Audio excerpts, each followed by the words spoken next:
Na, sveiki dar kartą. Pagaliau aš žemėje. Ir žinote, toksai įdomus jausmas. 10 valandų šiandien keliavau po šitą archipelagą ir iš tikrųjų pradėjo kažkaip tai nejučia traukti ant žemės. O rytoj mane trauks vėl į jūrą pakelti burės. Va toks žmogaus nepastovumas, kada tu esi jūroje, traukia į žemę, kada tu esi žemėje, traukia į jūrą. Bet tiek to, pašnekėkime apie tokį aktualų galbūt visiems dalyką, nes šiandieną ryte aš pasidalinau šios kelionės gražiomis akimirkomis ir heiteris viso, kas gražu, nekentikas. Turiu tokių nekentikų aš labai daug, kurie manęs nekenčia, iškoliojo mane, išdėjo į šuns dienas. Matai, koks aš esu svoločius, koks aš esu negerėtis, kaip aš neturiu sąžinės už tai, kad aš turiu pinigų, galiu nedirbti, kada visi dirba ir štai aš keliauju ir tuo giriuosi ir žodžiu yra man didelė gėda. Taigi pakalbėkime apie šitą dalyką, apie tą gėdą. Žinote, man visai iš tikrųjų negėda. Visiškai. Žinot kodėl? Todėl, kad šį rytą aš atsikėlęs, kaip ir kiekvienas žmogus, atsistoju prieš pasirinkimą. Tu gali pasirinkti, ką daryti. Ar tu eisi į darbą, ar tu eisi daryti kažkokių kitų tau malonių darbų.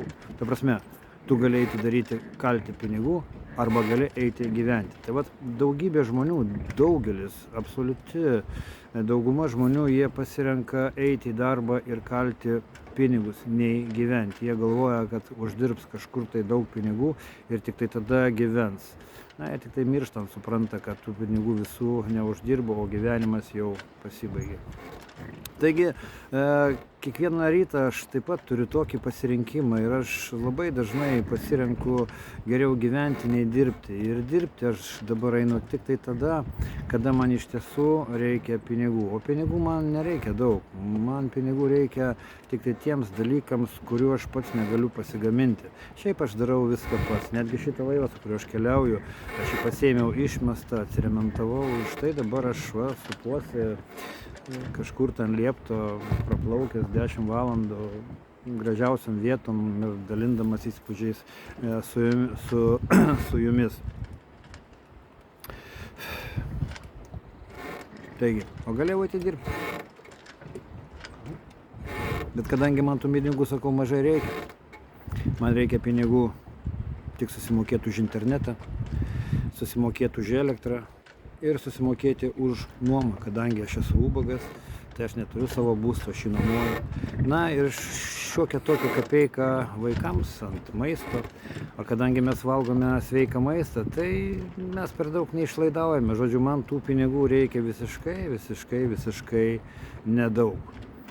Tik tai tiek, kiek reikia elementariam gyvenimui. O gyvenimas, kaip aš jų rodau, tikras gyvenimas, jisai nekainuoja nieko. O kadaise aš taip pat buvau verslininkas ir taip pat gyvenau tokį patį gyvenimą, kaip ir jūs visi gyvenate. Na, tiesiog pasitaisysiu, aš galbūt nebuvau verslininkas aš nebuvau. Aš tiesiog buvau gabus statybininkas, meistras. Ir kažkada tai aš nuvažiavau į Angliją, man ten gerai pasisekė, tada, kadangi aš gerai išmaniau savo darbą, tai laikui bėgant aš atidariau kompaniją. Ir mano gyvenimas, kaip sakant, pakilo. Na, tuo momentu aš galvojau, kad pakilo, nes į Londoną aš atvažiavau su tikslu uždirbti 100 000 litų, kad grįžęs nusipirkti kažkokį tai butą, ta prasme, pradžiai gyvenimo. Bet kada aš uždirbau jau tą 100 000 litų, aš užsimaniau antro 100 000. Na, tas apetitas taip ateina. Ir nejučia mane įsuko į tą pinigų darimo procesą. Mano gyvenimas visas tiesiog tapo pinigų darimo rutina, daugiau nieko. Aš tiesiog nustojau gyventi. Mano gyvenimas buvo taip, kad aš keldavausi 4-5 ir eidavau miegoti 11-12 ir išskyrus darbą ir popierių tvarkymą aš nieko daugiau nemačiau. Aš neturėjau laiko šeštadienį, sekmadienį su draugais išeiti tą bokalą alaus išgerti, nueiti į kiną, į bowlingą ar dar kažką, nes aš visą laiką dirbu. Žinote, aš iš tikrųjų uždirbau daug pinigų, todėl kad man darbas sekėsi, galiausiai aš pats asmeniškai dirbti nustojau, tiesiog pradėjau prižiūrėti savo objektus, kuriuos aš jau turėjau daug. Na ir pinigų turėjau daug.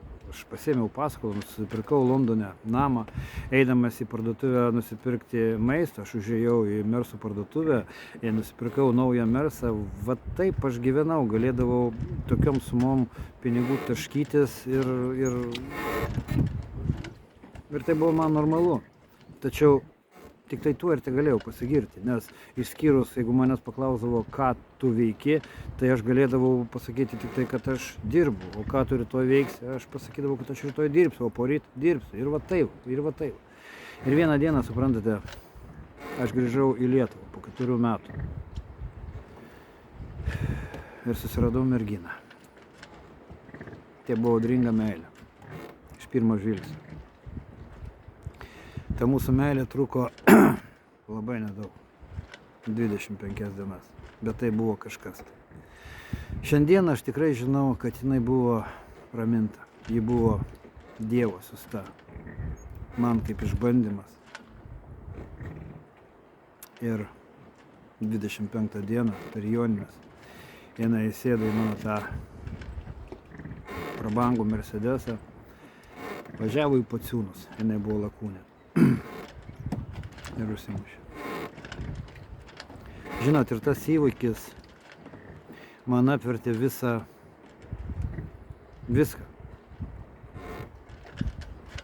Čia pasikeitė viskas, suprantat, aš nenorėjau gyventi.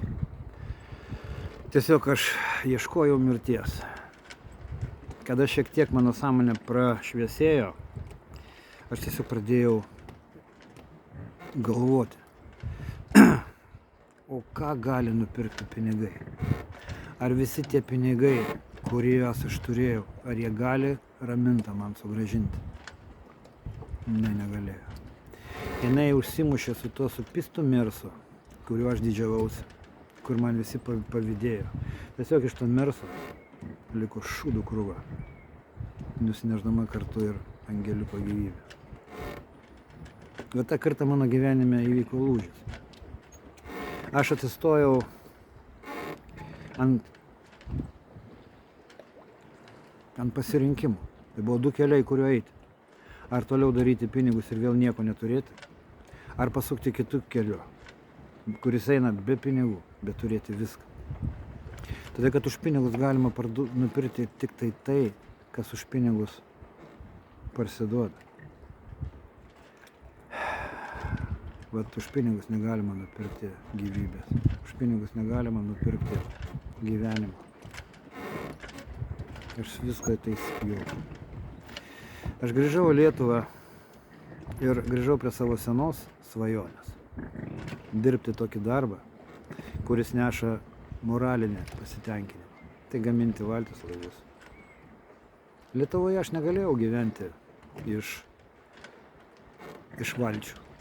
Na, ta prasme, pragyventi aš galėjau, bet uždirbti didelių pinigų aš negalėjau. Tačiau tada aš pradėjau daryti tai, ką aš norėjau daryti.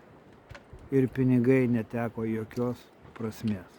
Kaip ir šiandieną, man tie pinigai neteko visiškai jokios prasmės. Todėl, kad į mane žiūri piniguočiai ir man pavydi. Jie turi daug pinigų, bet jie neturi laiko gyventi. Štai kur yra esmė. Ir kiekvienas, kuris dabar žiūri šitą video, aš galiu duoti galvą nukirsti, kad jūs kiekvienas už mane turite daug daugiau pinigų. Nes pinigų aš šiandien turiu, mūsų šiandien šeimos biudžetas galbūt likutis yra 100 eurų. Ir lyg tai atrodo, kad aš turėčiau eiti dirbti, bet neisiu, aš dar negrįšiu namo, aš dar kelsiu burės ir dar aš plauksiu aplinkui. Todėl, kad 100 eurų pinigų mums ilgai užteks. O mano gyvenimas eina jau į pabaigą. Tai va. Viskas, kas gyvenime nutinka, žinokit, yra ne šiaip sau. Va šiandien aš čia sėdžiu ir aš lydausi iš laimės, iš džiaugsmo. Todėl, kad to nebūtų atsitikę, jeigu ne mano sunki, baisi praeitis. Apie vaikystę aš nekalbėsiu. Man skaudu prisiminti, kaip mane motina mušdavo. Man skauda iki šiandien. Tačiau dar beveik būdamas vaikas, man tik sukakojo 18 metų. Mentai užmušė mano tėvą, norėdami pagrobti namą Panemunėje. O mane įkišo į kalėjimą. Ir taip kalėjimuose aš trankiausi iki 30 metų. Ir toks buvo mano gyvenimas. Ir aš patyriau viską, ką galima patirti kalėjime. Aš patyriau viską. Išdavystę. Pačius artimiausių žmonių išdavystę. Tai mamos, brolio. Skausmą. Aš gyvenau šaltyje. Aš kenčiau skausmą. Aš kenčiau alkį. Aš rizikavau gyvybę. Sunku dabar net prisiminti visą tai. Bet už tai šiandieną aš žinau duonos skonį. Aš žinau, ką reiškia atpildas. Nes visą tai, ką tu padarai gyvenime, viskas sugrįžta. Tiesiog aš žinau, ko negalima daryti, ką galima daryti.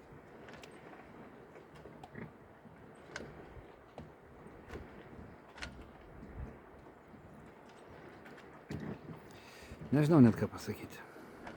Tiesiog viskas, kas tavo gyvenime atsitinka, tai yra ne šiaip sau. Tai turi kažkokią tai prasmę. Tačiau pačiam tokios prasmės ieškoti nereikia. Suvokimas apie tai ateis savaime pats. Tu tiesiog gyvenk. Gyvenk taip, kaip tu nori gyventi, o ne taip, kaip tau lieka. Tai vat, jeigu aš būčiau gyvenęs taip, kaip man liepia, aš ir toliau būčiau daręs tos pinigus. Toliau žiūrėčiau YouTube, kaip kažkas kažkur plaukia, mėgaujasi gyvenimu. Ir viskas. O šiandien aš pats plaukiu.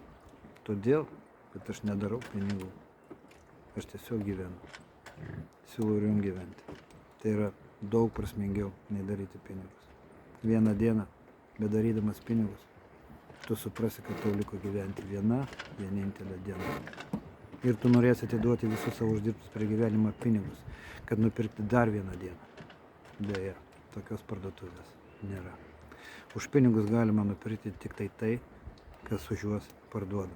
Na, o gyvenimas už pinigus neparduodamas.